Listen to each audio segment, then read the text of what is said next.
রুদ্ধশ্বাস, উত্তেজনা আর নাটকীয়তায় ভরা এক ম্যাচ। এশিয়া কাপ 2025-এর ফাইনালে যাওয়ার লড়াইয়ে স্বপ্নভঙ্গ হল বাংলাদেশের।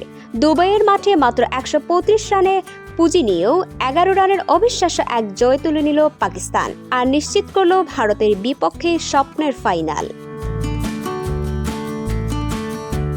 ম্যাচের শুরুতে টস জিতে বোলিং করার সিদ্ধান্তটা একদম সঠিক প্রমাণ করেছিলেন তাসকিন রিশাদরা। পাকিস্তানের ব্যাটিং লাইন আপ যেন তাসের ঘোরের মতো ভেঙে পড়ছিল।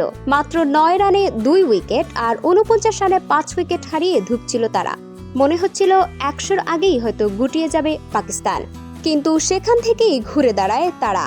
মোহাম্মদ হারিস, মোহাম্মদ নওয়াজ আর শেষে শাহিন আফ্রিদির ছোট কিন্তু কার্যকরী ইনিংসে ভর করে পাকিস্তান 135 রানের একটি সম্মানজনক স্কোরে পৌঁছায়।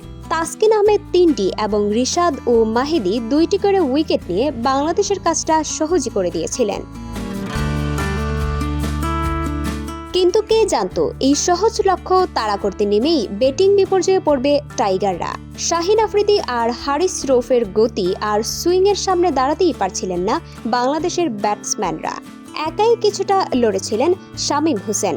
তার 30 রানের ইনিংসে খানিকটা আশা বেঁচেছিল, কিন্তু তিনি আউট হওয়ার সাথে সাথেই কার্যত নিভে যায় বাংলাদেশের জয়ের শেষ প্রদীপ। শেষ পর্যন্ত 124 রানেই থেমে যায় বাংলাদেশের ইনিংস।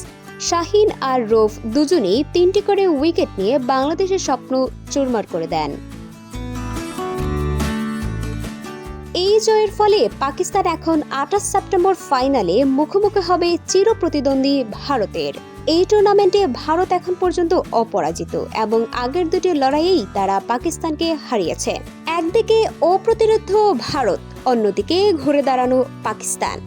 এখন দেখার অপেক্ষা, এশিয়া কাপের মঞ্চে তৃতীয় দেখায় কি পাকিস্তান প্রতিশোধ দিতে পারবে, নাকি ভারতই হাসবে শেষ হাসি।